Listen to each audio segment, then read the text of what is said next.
5 dispenses advice on love and relationships nearly every week. So after 10 years on the air and on the brink of the season of love, what does it all boil down to? What is the one lesson you would say trumps all when it comes to what you know about love? Well, that is a tough question, but we are throwing that question out to viewers with a big prize incentive. More details to come on that in just a bit. And it's the question we put to 5 experts who know love both in theory and in real life. Today we launch a series on what we know for sure about love. It will be a week of love lessons from the experts. We think you'll like this lineup. Tomorrow, Dr. Liz Hale sits on our couch. She'll share the one principle she says changed her practice and her personal love life in the process. Couples therapist Kristen Hodson brings forward the intimacy angle on Wednesday. She'll share a secret that couples bring to her from behind the bedroom doors. Julie Hanks offers a shift to the woman's typical approach to love on Thursday. She says women need to open up to love in ways they wouldn't choose.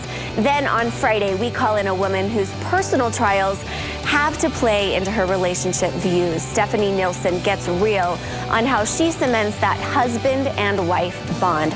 But starting us off today, the most recognizable relationship coach on the airwaves, Studio 5's own Dr. Matt Townsend. And this is like, I mean, if there is a holiday of holidays for Dr. Matt Townsend. I love this month. This is the greatest month, right? Well, yeah. Because you'll get some kind of waxy chocolate and some flowers. Perfect. And a card. And with someone that has a lot of this, you know, love advice in their file cabinet, how hard was it to boil it down to just one thing? They're asking you for one thing. The one thing, I couldn't. But I did. You did. But I did, but it'll change. Okay. Because I'm learning, I'm evolving. Yeah. But there's one thing. It's you got to be in love, right? Not just love. No. See, what? In love. In love. See, everybody focuses on the love. They think the love's what matters, but it's the in that's really the doer. It's the thing that gets it done. To have love but not be in is just useless, right? And then when people have trouble, what do? They fall out of love. So the love kind of stays the same in a way, but it's the in or the out of the love that matters. So I wanted to focus on, as the #1 key, staying in. With like big air quotes and parentheses on that in. And there's a lot of ways to stay in the marriage, right? And it's not easy, let's get real. It's hard because sometimes the person you thought you knew turns out to not be. They turn out to not think you're as hot, not as incredible, not as amazing. So we got to get in. And the first thing we got to get in on is we got to tune in. I've been married 25 years on the 15th. Which is a huge deal. Yes. But the thing is, if I don't know how to tune into my wife after 25 years, or if we don't know how to tune in after 5 years, and meaning I don't know what she means by something, but I think I do. So one of the rules is I need us all to get more serious about actually trying to understand how my wife thinks, how my partner thinks, what she means by this. When my wife infers something, what is she trying to say? Is she trying to say I'm stupid, or is she just trying to say you could do better here? You know, what does she mean by that?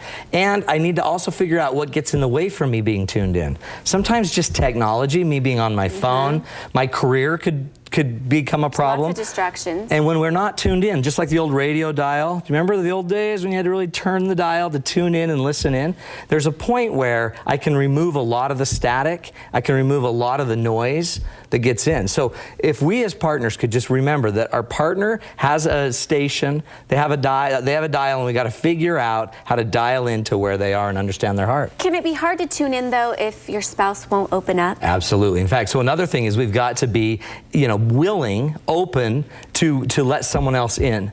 One of the biggest things I see in my practice is people that won't be vulnerable. A husband that won't tell his wife his deepest fears or his insecurities. Or we've hurt each other, and because we've hurt each other, I'm now not going to let you in to understand me at a deeper level.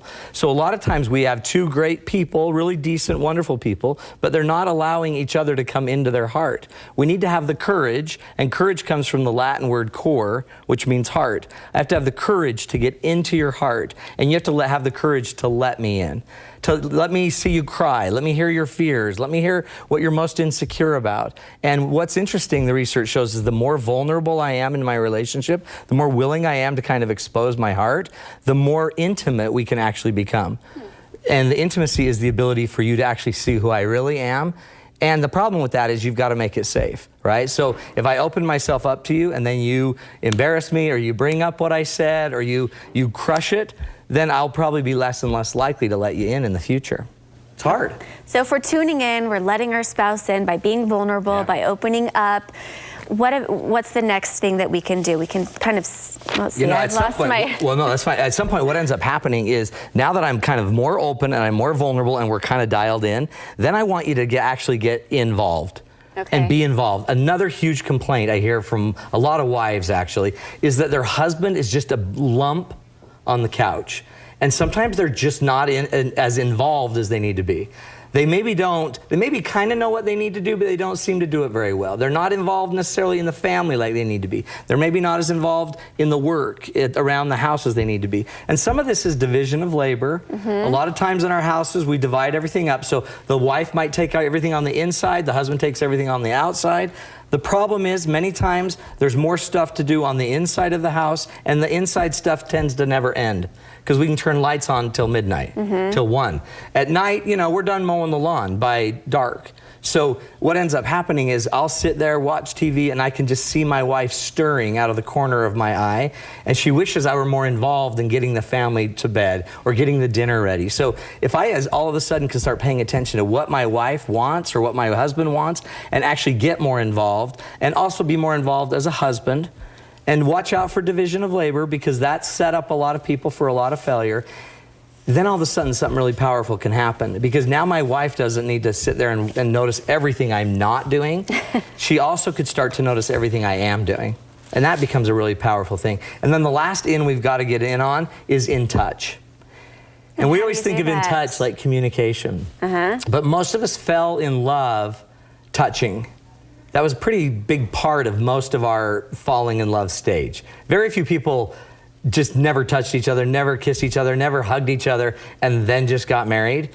So the problem is when we find out that we're kind of falling out of love and we don't have that chemistry for each other, a lot of times it's because we've turned it off. And we've turned it off because we've stopped the touching. And a lot of that is because every time I touch you, we got to go somewhere with that touch. But there's a million places I could touch that never need to go there. I could hold your hand more. We could just hug more. Just coming home, have a 15 or 20-second hug. Just that alone would actually invigorate chemistry. And the minute you kick back in chemistry, you'll notice people become more present. When I'm present and I have chemistry on board and I feel like my wife cares, I'm much more attentive to the needs. I'm much more willing to be involved. I'm much more able to be in tune. So that creates some of the chemistry that we need to carry this thing forward. I like this whole in. It's in. You got to be in. It's not just love. And by the way, the more in I am, the more I can love you because I know who you are. I know what you need. I've served you already, and we're touching.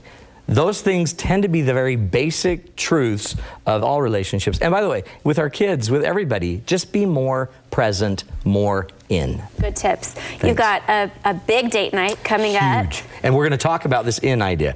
So if anybody's out there and you're sitting there thinking, how do I get my husband to be more involved? I want him to hear this. Or I have a sister-in-law and they're no longer in the marriage with each other. They're no longer in love. Then on the 13th, Saturday the 13th, because Valentine's Day is on Sunday, we're holding a big date night. We give a discount. If anybody wants to, you go to datenightswithmatt.com or matttownsend.com, either one. And if you enter in Studio 5, we give a 20% discount. But bring your partner, bring your friends. We laugh a ton. Brooke will be there, and we're giving away tickets on the show.